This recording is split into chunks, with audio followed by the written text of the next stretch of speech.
What's up, everybody? International Fight Week is officially here. UFC 303 goes down this weekend, and one of the fights that seems to have the community really buzzing right now is the pay-per-view opener, the first fight on the pay-per-view, and that is Michael Venom Page versus Ian Machado Garry. So in this video, not only am I going to give my prediction, but I want to get into the technicalities and the nitty-gritty of what we're looking at in a matchup between two guys that I just think have tremendous fight IQ and are very dynamic in different ways. So let's hop right into this thing.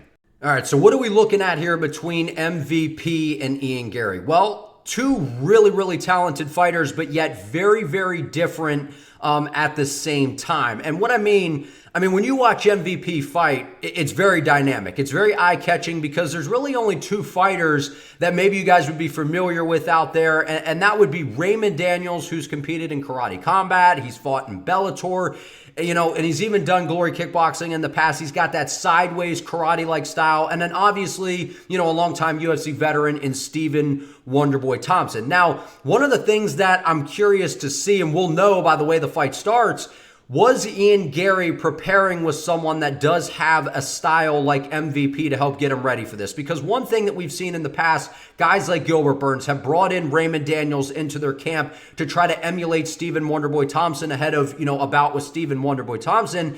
And what's so scary about MVP, not only is he fast, not only is he unpredictable and dynamic, he has true one-shot knockout power. And that is really the big difference between a lot of those point-style, in-and-out, linear type of fighters and MVP, right? When you watch Wonderboy, when you watch Raymond Daniels, they have some very dynamic kicks. Yes, they do have some decent pop in their hands, but MVP has real thud, man. The right hand that MVP is able to land on guys, it puts guys out. It puts guys out. It wobbles you. It drops you, whatever it may be. He has nasty spinning elbows. He has nasty flying knees, and his kicks his bones are made of something different. This kick right here, this hit this guy in the knee. That's basically a check kick to where we've seen guys shatter their leg from throwing this kick, and somehow it just like blows this dude's knee apart. So I don't know what MVP's made of, but clearly he is made of something different. Now, MVP, no stranger to any form of combat, man. This guy hasn't just been an MMA fighter throughout his career, right? He's fought in Bellator.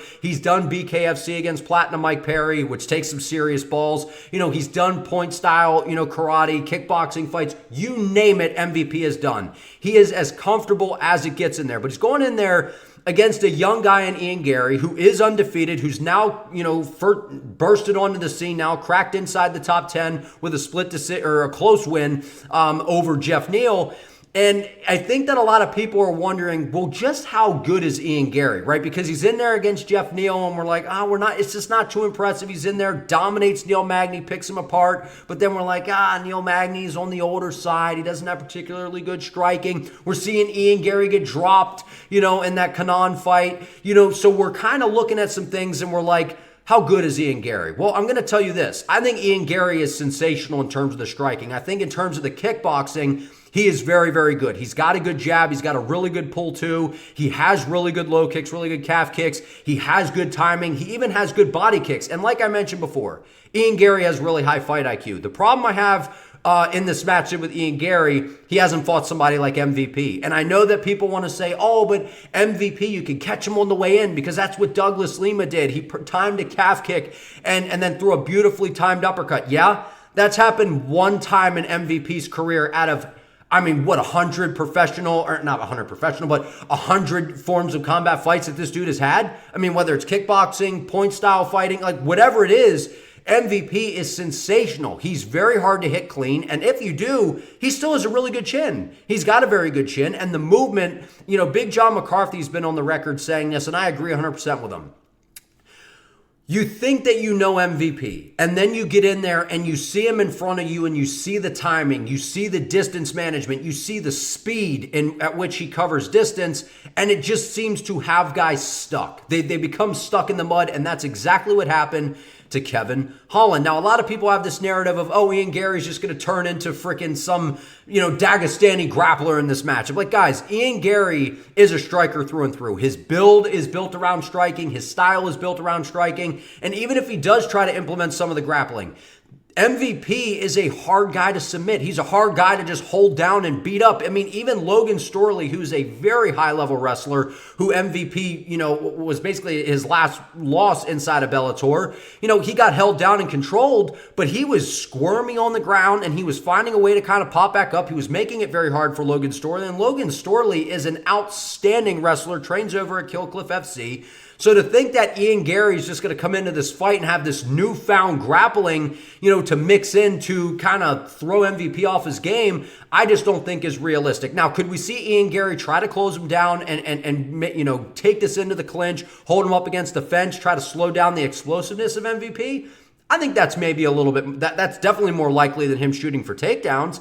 But how's he going to close the distance on MVP, right? Because that is something that I think is getting missed in this matchup between Ian Garry and MVP a little bit, is when Israel Adesanya, for example, one of the things that made Izzy so great down at 185 was he always had a reach advantage. He always had that long game that other guys had to try to get on the inside of Adesanya. But then when Adesanya fights some of these big, taller guys, like when he went up to 205 against Jan Blachowicz, it's a little harder for him to sit on the outside because these guys have about the same reach. They have a similar, like when he fought Alex Pineda. Alex Pineda is just as tall. He has a very similar reach, and it kind of takes away some of the attributes of Israel Adesanya and that style that he likes to sit on the outside and pick and poke. That's exactly what Ian Garry has been doing since he's been in the UFC. It's exactly what he's been doing in his entire MMA career. If you even go back to his fights prior to the UFC, his game is heavily revolving around sitting on the outside, fighting behind long straight punches, and utilizing kicks from range. And against MVP, who's going to be sitting there kind of doing the surfer, throwing his arms out, bobbing in and out, kind of just, feinting like he's going to come in. Is he coming now? Is he coming now? And he's going to try to draw out those reactions of Ian Garry. And one of my concerns for Ian is if he just sits on the outside, I think MVP batters him. I think MVP lands some dangerous shots. And if you're just waiting on MVP the entire fight, I think you're behind. And one of the things about MVP and his style is it's very dynamic, it's very explosive, and I think it's very appealing to the eyes of the judges. And what I mean by that is when you watch Ian Garry win a decision, you're like, that was close. Where MVP could be out there doing the same thing on Jeff Neal, but it looks a little more dominant maybe because everything is a big, dramatic, crazy movement. There's a lot of things going on. He's throwing his hands up in the air. He's, he's doing some crazy stuff in there, sticking out his tongue, doing the Viper, like throwing Pokeballs up in the air. Like MVP is just a very dynamic dude. So when you're watching him fight, it kind of gives off a little bit of a vibe that sometimes more is being done than what is actually being done, if that makes sense. But Ian Garry, in order for him to win this fight, he's going to have to try to get on the inside against Michael Venom Page. And that's just not something that Ian Garry has done in his career. He's always sat on the outside, played the pick and poke at you type of game, tries to play from range. And I just don't think he's at a reach disadvantage against MVP. And MVP, while he likes to blitz in, unless you're timing calf kicks and sweeping him off of his feet, I just don't think Ian Garry has a lot of success sitting on the outside. So that means he's going to have to try to push the pace and move forward. When have we ever seen Ian Garry do that? He's always on the back foot, skirting around along the octagon side, not having an issue being on the back foot, utilizing his lateral movement, which he does have very good movement. However, if you're just waiting on MVP and you're letting MVP dictate the dance, you're behind and you're in trouble because MVP will set you up, man. He will set you up. There are shots that MVP throws that just don't make sense. The power that he has is very, very dangerous. And this fight goes one of two ways. One, I see MVP knocking out Ian Garry, or I see this being kind of a you go, I go, and we just kind of get a point-style matchup where we get a decision win. But ultimately, guys, I think Michael Venom Page wins this fight. I think Michael Venom Page is the better overall fighter. I know people think that Ian Garry has better grappling than he does, which I'm not quite sure. I don't get this narrative. But Michael Venom Page is not easy to hold down. And the guys that are holding him down are high-level grapplers in other organizations.